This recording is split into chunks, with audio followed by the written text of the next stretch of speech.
एका फोटोवरून जगातील 2 मोठ्या नेत्यांमध्ये शाब्दिक युद्ध पेटले। माझ्यासोबत फोटो काढण्यासाठी मेलोनींनी अक्षरशः विनवण्या केल्या, असा दावा अमेरिकेचे अध्यक्ष डोनाल्ड ट्रम्प यांनी केला आणि त्यावर इटलीच्या पंतप्रधान जॉर्जिया मेलोनी यांनीही तितकाच जोरदार पलटवार केला।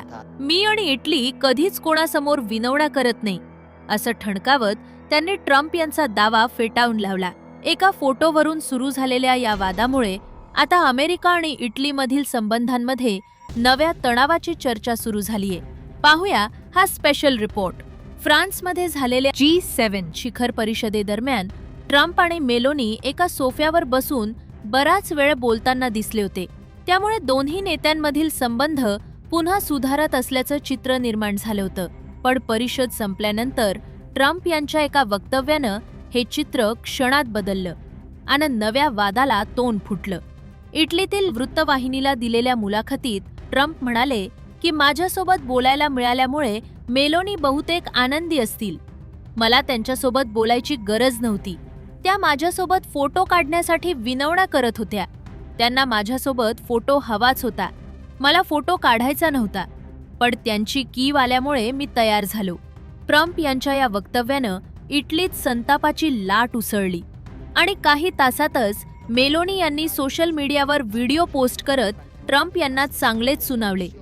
डोनाल्ड ट्रम्प यांची विधानं पूर्णपणे काल्पनिक आहेत। खरे सांगायचे तर मला धक्का बसला। अध्यक्ष ट्रम्प त्यांच्या मित्र देशांबरोबर असे का वागतात ते मला माहीत नाही। हे काही पहिल्यांदाच घडलेलं नाही। पाश्चात्य देशांच्या शत्रूंबाबत मात्र ते इतकीच कठोर भूमिका घेत नाहीत, हे दुर्दैवी आहे। त्यांनी एक गोष्ट लक्षात ठेवायला पाहिजे की मी किंवा इटली कधीही कुणाकडेही विनवण्या करत नाही, असे त्या म्हणाल्या। मेलोनींच्या या प्रतिक्रियेनंतर हा वाद केवळ 2 नेत्यांपुरता मर्यादित राहिला नाही। परराष्ट्र मंत्र्यांनी रद्द केला अमेरिकेचा दौरा, विरोधकही आक्रमक। या घडामोडींनंतर ट्रम्प यांच्या वक्तव्याचा इटलीत सर्वपक्षीय निषेध होतोय। इटलीचे परराष्ट्र मंत्री अँटोनिओ ताजानी यांनी एक्सवर पोस्ट करत अमेरिकेचा नियोजित दौरा रद्द केल्याची घोषणा केलीये। ट्रम्प यांनी मेलोनी यांच्याबद्दल वापरलेले आक्षेपार्ह शब्द संपूर्ण इटलीच्या भावना दुखावणारे आहेत, अवमानास्पद आहे। त्यामुळे दौरा रद्द करत असल्याचं त्यांनी म्हटले। तर इटलीच्या पंतप्रधानांची अशा उद्धट सुरात बोलण्याचा अधिकार कोणालाही नाही, असे विरोधी पक्ष असलेल्या डेमोक्रॅटिक पार्टीचे डाव्या विचारसरणीचे सिनेटर फिलिपो सेन्सी यांनी म्हटलंय। माजी पंतप्रधान आणि विरोधी पक्ष 5 स्टार मूव्हमेंटचे नेते ज्युसेप्पे कोंटे यांनीही इटलीचा इतका उघडपणे सार्वजनिक अपमान आम्ही सहन करू शकत नाही, अशी प्रतिक्रिया दिलीये।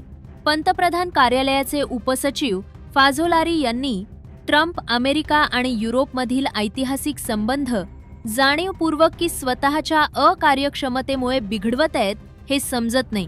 त्यांनी आपल्या अशोभनीय विधानांमुळे संपूर्ण युरोप खंडात अमेरिकेची लोकप्रियता कमी करण्याची मोठी कामगिरी साधलीये, ज्यामुळे केवळ युरोपचेच नव्हे तर अमेरिकेचेही मोठे नुकसान झाले, असे म्हटले। मैत्रीकडून दुराव्याकडे। मेलोनी एकेकाळी ट्रम्प यांच्या युरोपमधील खंडया समर्थकांपैकी एक होत्या। त्यांच्या अध्यक्षपदाच्या शपथविधी सोहळ्याला उपस्थित राहणाऱ्या त्या एकमेव युरोपीय नेत्या होत्या। मात्र अमेरिका आणि इस्रायलनं इराणवर केलेल्या हल्ल्याचा ख्रिस्ती धर्मगुरू पोप लिओ 14 यांनी निषेध केला होता। त्यावर ट्रम्प यांनी पोप यांच्यावर असभ्य भाषेत टीका केली होती।